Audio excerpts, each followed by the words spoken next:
pemirsa, kembali lagi kepada acara kita yang sangat menarik ini, yaitu Sehat Negeriku. Alhamdulillah. Baik, kita sudah tunggu-tunggu nih tamunya. Siapakah sosok main sepak bola takraw? Mungkin kita langsung panggil aja dok ya. Oke. Langsung kita panggil aja oleh Rian Taslim. Wah. Selamat malam. Malam Habib. Lihat lebih segar di minggu-minggu pertama. Pastinya bulan puasa Habib. ini. Karena kita sering olahraga di minggu pertama Ramadan. Oh, seperti itu. Iya. Kira-kira dari bolanya itu beda ya dari bola-bola futsal ya? Beda. Pastinya beda Habib. Bocor kayaknya. Iya. Ini sering dikatakan sama anak-anak ini bola bocor. Iya. Bola bocor. Coba bisa praktekkan kali ini. Langsung nih, Beb. Langsung Iya. praktekkan saja, langsung coba.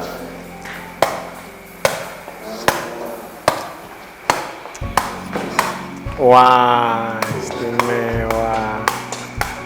Kecil gitu bisa jadiin bola. Mantap. Wah, sangat hebat ya. Seorang atlet sepak takraw. Itu kira-kira susah gak sih? Antum mau nyoba nih, Beb? Coba deh, boleh coba. Dokter mau coba Oh, ya? terima kasih banyak. Oh, enggak dokter. Iya. Nanti kalau dokter coba bisa. Ini nih, kacau deh teman. Coba kita coba ya, kita saya coba ya. Coba. Wah, ternyata susah juga ya. Main gini aneh. Lumayan, Beb. Wah. Mungkin ada teknik tersendiri dari Nah. Pastinya, Pak. Punya, Mending Beb. mending lu nge-host aja daripada takraw. Mungkin kita langsung duduk aja nih Ya, santai. langsung aja, Beb. Biar Langsung duduk Berat santai. Relax. nih. Oke.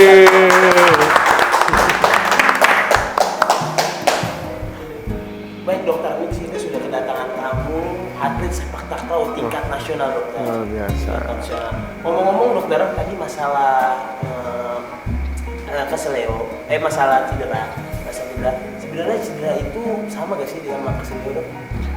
Sama, cedera. Salah satu bagian dari cedera itu adalah salah satunya kesleo. Yang saya bilang cedera ligamen tadi. Jadi sleo itu merupakan cedera yang mengenai bagian dari tubuh yaitu yang namanya ligamen. Biasanya kena di sendinya. Paling sering mata kaki, lutut, bahu, seperti itu. Itu yang paling sering terjadi kesleo. Gitu. Udah pernah cedera? Alhamdulillah sudah sering, Beb.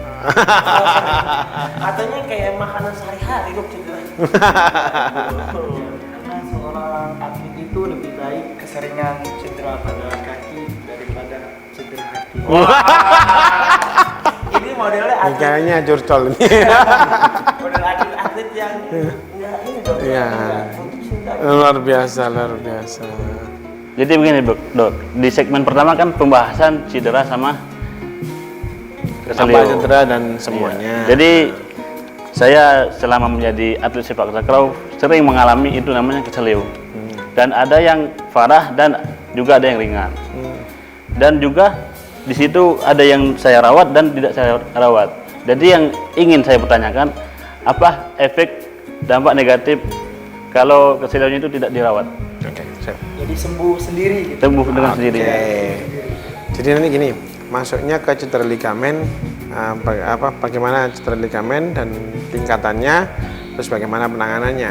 Cedera ligamen sendiri itu ada berbagai macam. Ligamen itu merupakan jaringan ikat, jadi namanya jaringan ikat pengikat antar tulang. Jadi tulang kering sama tulang paha ini pengikatnya adalah ligamen. Nah, selain ligamen juga ada kapsul, tapi yang paling utama komponen ligamen. Ligamen itu kalau dia cedera itu punya tingkatan ringan, sedang atau menengah dan berat. Ketika dia cedera ringan pun tidak perlu penanganan yang lebih lanjut, bisa sembuh sendiri, tapi harus dengan cara yang benar. Ada, kalau zaman kita sekolah dulu ada singkatannya yaitu RICE atau bahkan PRICE. RICE itu ada 4 komponennya. Rest, jadi ketika Anda cedera, keseleo, yang pertama harus Anda lakukan adalah istirahat. Tidak boleh dipaksa lagi. Tuh, pemirsa di rumah ini kadang-kadang itu juga kan kena cedera, bawahnya tetap aja mau main. Dok. Itu bahaya betul dok. Ya, bahaya juga. Yang kedua, RICE, rise ya. Icing. Segera kompres. Kompresnya pakai air dingin, bukan hangat. Icing, kompresnya pakai air dingin. Supaya apa? Supaya tidak tambah bengkak. Jadi dingin itu Kan ketika terjadi cedera, maka tubuh akan merespon dengan adanya reaksi pembengkakan atau reaksi inflamasi. Nah, dengan adanya icing tadi mencegah supaya pembengkakan ini tidak terlalu berlebihan, sehingga tidak terlalu kelihatan kayak serem banget gitu. Walaupun cedera ringan tetap bisa terjadi pembengkakan yang berlebihan. Kemudian C, compression. Compression itu dengan dibebet. Biasanya pakai kain coklat elastic bandage itu dipasangkan di area yang cedera. Kalau lutut ya di lutut, kalau di mata kaki di mata kaki. Sama elevation, biasanya diselonjorkan, diangkat setara dengan jantung, atau ketika dia tidur atau di minimal diangkat supaya tidak terlalu bengkak. Elevation. Dok, sebenarnya tuh kalau misalnya orang cedera atau misalnya gitu dok ya, itu sebenarnya lebih bagus tuh dibawanya ke dokter apa ke tempat lain gitu. Oke. Tukang pijit gitu. Gitu. Tadi udah tak jelasin ya. Jadi jangan salah pemahaman. Kalau Anda capek-capek, kram, Anda mau pijet silahkan. Karena biasanya pijet itu melemaskan otot-otot yang kaku. Tapi ketika ada kerusakan atau cedera, malah justru jangan dipijat. Supaya apa? Supaya tidak menambah kerusakan yang ada. Bayangin coba di situ ada kerusakan, ototnya rusak atau ligamennya lagi robek, walaupun tidak terlalu banyak, Anda tekan-tekan di situ, itu justru membahayakan dari kaki pemain itu sendiri. Pernah nggak? Ya, saya dapat akhir minggu ini, saya dapat 2 kasus. Pasien cedera ringan, dia habis jatuh dari motor, yang satu tertarik di otot pahanya. Kemudian yang satu anak pondok, dia kesleo, tapi dibawa ke tukang pijet, dipijet buat dengan pakai minyak lagi. Akhirnya datang ke saya dengan posisi sudah infeksi. Kan sayang, ya infeksi. Kenapa?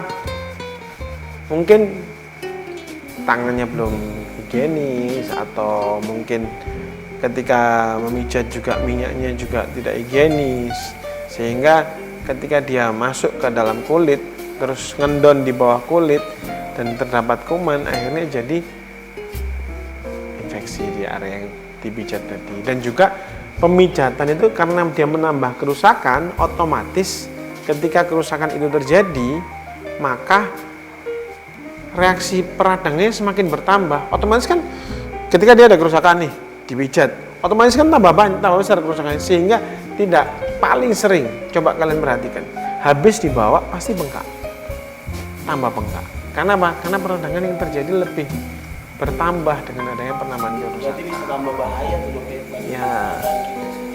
Tapi bukan berarti tukang pijit itu tidak boleh. Ketika Anda kram atau Anda kecapean, yang dimana ototnya kaku atau sebagainya, maka itu sangat bermanfaat untuk dilakukan pemijatan, masas gitu, seperti itu. Oh, jadi harus teratur gitu dok. Sesuai porsinya. Ini dok, kalau ngomong tadi masalah kram nih dok ya. Kan kita juga keseringan, kita juga sering kram nih dok. Apalagi seorang atlet mungkin sering akan terkena kram gitu dok. Tapi kram sendiri itu dok, sama gak sih dok sama kesemutan? Nah, beda. Hah? Beda. Kadang orang bertanya tuh, kram sakitnya sama gitu kayak kesemutan. Oke. Sama-sama duduk atau terjatuh, terus mau berdiri itu susah. Oke. Kram itu nyeri hebat ditambah dengan overkontraksi dari otot. Biasanya kalau kita kram itu dim-dim kayak sudden, dia nyerinya sifatnya sudden, tiba-tiba, kayak sakit sekali, terus ototnya itu dia kontraksi, overcontract, mengeras, overkontraksi, terus tiba-tiba nyeri sekali. Itu 3 komponen kram. Nah, paling sering kram itu karena kelelahan. Oh, karena faktor kelelahan. Nah, yang kedua juga karena kekurangan elektrolit. Elektrolit contohnya garam, natrium, kalsium. Mungkin orang itu banyak kegiatan, makannya kurang, nutrisinya kurang, sehingga dia terjadi kram. Bisa juga kram itu disebabkan oleh hal lain, tapi itu sangat jarang. Contohnya dia ada gangguan di punggung sehingga ototnya gampang kram, dia ada gangguan aliran darah sehingga mekanisme kontraksi dan relaksasi dari otot tidak berjalan maksimal sehingga dia terjadi kram, bisa jadi. Cuma yang paling sering karena kelelahan maupun karena kekurangan elektrolit, dehidrasi, orang olahraga yang parah, waktunya nambah, dia tidak sempat minum atau apa, sering terjadi kram. Terus kalau ini tuh yang sering terjadi juga ketika kita tidur tuh. Ketika tidur tiba-tiba kram tuh. Sama. Sama. Kan kamu tidur nih. Tidur otomatis posisi kelelahan. Nah, sudah Anda kelelahan, nutrisi mungkin pada saat sebelum tidur Anda kurang maksimal, kan nutrisi itu dibagi. Nah, akhirnya area-area yang terlalu banyak pekerjaan yang biasanya sih otot kaki nih. Iya. Jarang nih kram di tangan, jarang.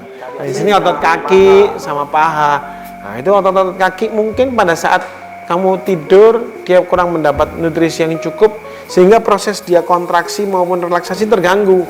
Kramlah Anda. Terus apakah ada obat tersendiri untuk penyakit kram seperti penyakit yang lain, Dok? Sama, tangani sebuah penyakit sesuai penyebabnya. Kalau memang penyebabnya karena kelelahan, ya Anda istirahat.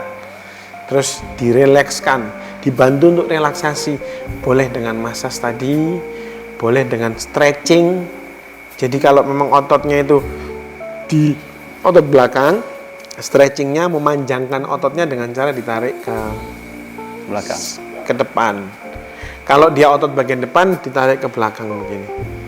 Untuk membantu dia lebih rileks. Karena kalau dia semakin mengeras, kumpul jadi satu ini yang bikin kramnya tetap jalan.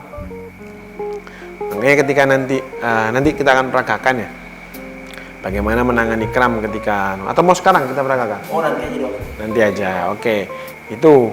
Nah, terus untuk kesleo, yang perlu diingat itu tadi, jangan diutak-utak.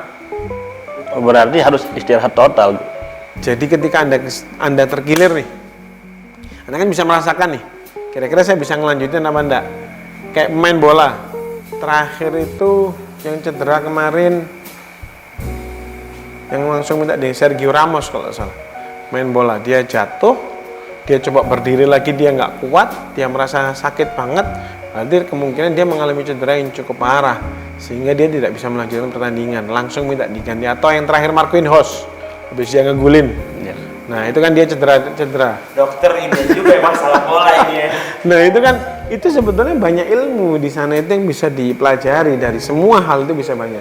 Jadi bagaimana kamu menangani seseorang ketika cedera di tengah lapangan, itu bagaimana mereka menangani seorang pemain, apalagi pemain internasional ya, orang yang notabene sumber penghasilan mereka akan memperlakukan pemain tersebut dengan sangat-sangat excellent.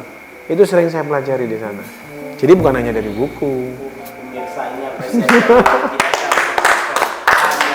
Dari nonton ya. Nonton pun bisa, dari nonton pun bisa. Bagaimana pas pemain itu tidak memaksakan diri. Jadi tidak ada ceritanya, nggak apa-apa sih, jangan. Masa depan masih panjang, bro. Jadi kalau cedera, istirahat dulu lah. atlet tuh kalau cedera jangan dipaksain. Ntar akhirnya nggak bisa main lagi, repot tuh. Iya. Tapi terkadang di hati seorang atlet itu apapun yang terjadi untuk negara akan kuberikan. Iya, salah. Ini anak bangsa banget nih, Dok. Wow. Jadi semuanya mau dikorbankan, keram, patah tulang, semua dikorbankan untuk negara. Luar Mati biasa. pun. Jangan. Wah.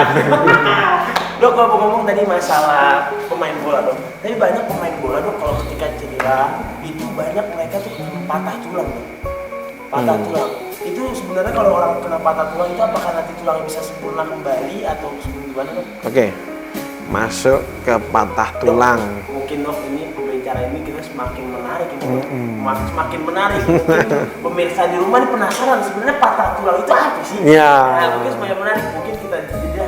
Setelah jeda ini, Dok, kita Siap. bahas aja. Makanya pemirsa di rumah jangan kemana-mana. Terus pantengin TV-nya. Makanya selalu nonton Sehat Negeriku. Alhamdulillah.